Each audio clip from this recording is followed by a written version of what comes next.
vlog? Okay. This one, the vlog. What vlog? The vlog. Hi! Please come visit us at Yeah. Champions Yeah. Okay, Philippines. Hey guys, good evening. So today is my second night dito sa may Siem Reap, Cambodia. I'm really happy na nagiging productive yung araw ko dito kasi last few days sobrang hindi talaga ako maayos. Parang feeling ko nanghihina yung loob ko na mag-travel. Pero today, I decided na mag-book sa isa sa mga pinaka-popular na gawin dito sa may Siem Reap. Etong Pare Cafe Circus. No, nawala ata yung ticket ko. Etong Pare Circus, Siem Reap Pare Circus. Hindi ko alam kung paano i-pronounce kung pare ba o pair. Pero ayun na nga, so nabook ko tong ticket na to guys sa my hostel for $28.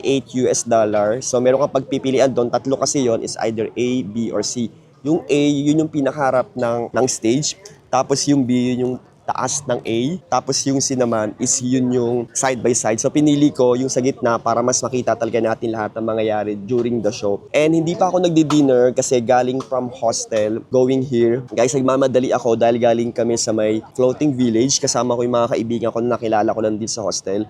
Dito na ako nag-decide kumain ng dinner. Pero medyo expensive yung mga tinitinda nila. Siguro dahil nasa loob to guys ng Pare Circus. And this one, ito yung in-order ko. It costs $7. So ito yung magiging dinner natin tonight. Tapos around dapat before 8 nandun na tayo sa loob. So mamaya hindi ko alam kung makakapag-vlog ako ng maayos. Gusto ko lang ipakita sa inyo yung pinaka-highlights na mangyayari talaga mamaya. So let's eat our dinner.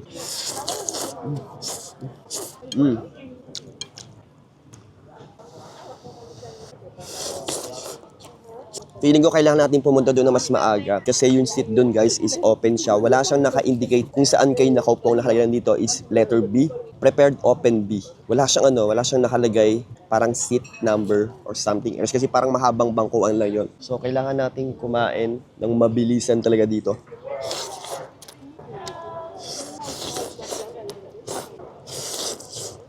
So dito pala guys, hindi sila tumatanggap ng cash. So kailangan nyo bumili ng card. Yung card na to guys, equivalent dun sa kung magkano ang bibili nyo. This is $2 and this is $1.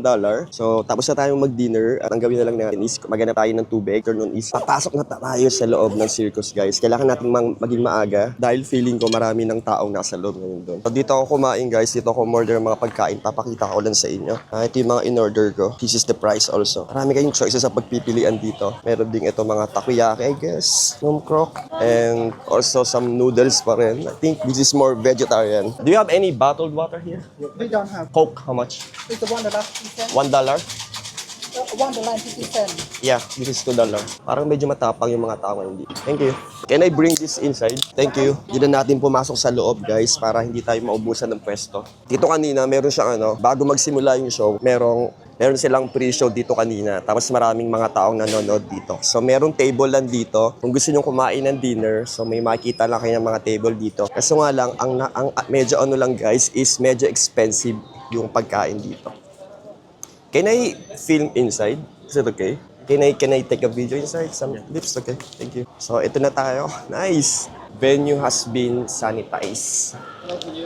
B? B, for you. Okay. Over there. Where's B? Yan, dapat inagaan pala natin, guys. B, please. B? Yeah. Baby natin mo? Please follow them.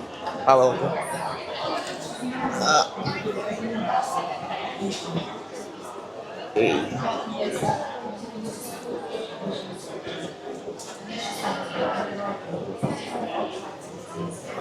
So ito yung pinaka-seat natin ngayon dito guys. Dito tayo sa may pinakataas. Tapos kitang-kita natin yung mga mangyayari mamaya. Tapos meron silang binigay na pamaypay dito. I think medyo mainit dito. Sorry.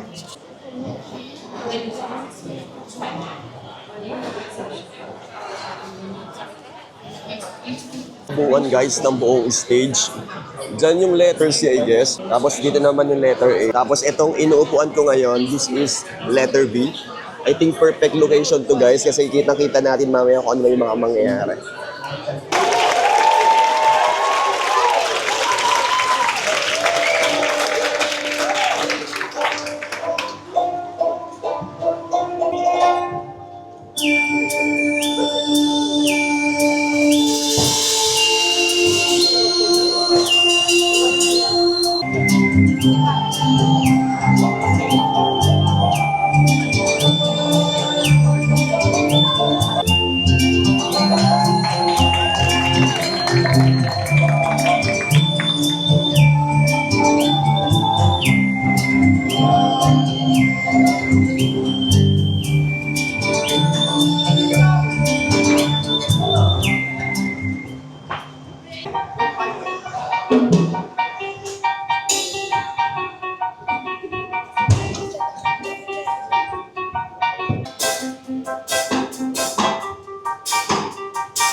Guys, this is one of the best experience dito sa Siam Reef.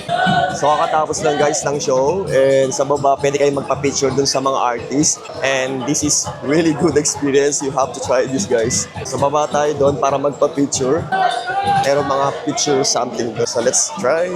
Let's go down. Let's take a photo with them.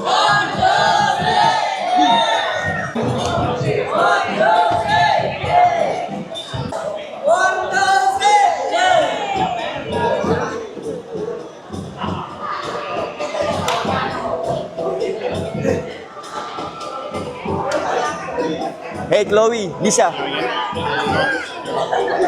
Hey, you're here. How are you? Yeah. I'm good. We went to the temple. Right now, we just arrived here in Siam Reef. No, yesterday. Yesterday. In Siem Reap. Yeah, we went. Yes. Can you say hi to the vlog? This is my friends from Vietnam, Chloe and Lisa, right? Yeah, it's Lisa. and Lisa and Chloe. And it's surprising that I see here in the show. Yeah. Where do you stay here? In the hostel, I don't know the Shield backpacker or something. Okay. I stay in the Twist Hostel. Yeah. And you? I stay in the Twist Hostel. Yeah. And tomorrow I'm going to the Angkor Wat. Okay. Oh, yeah, We went yeah. this morning. Oh, is it good? Yeah. You did the whole day or just a half day? Yeah. Good. Half day. Half because day. It's very hot.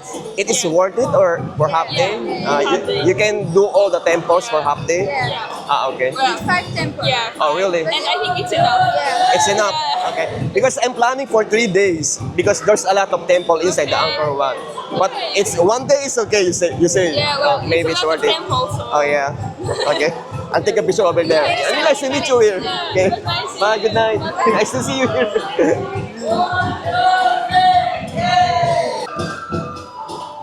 Hello guys. Hi. Can you do this? And one more video.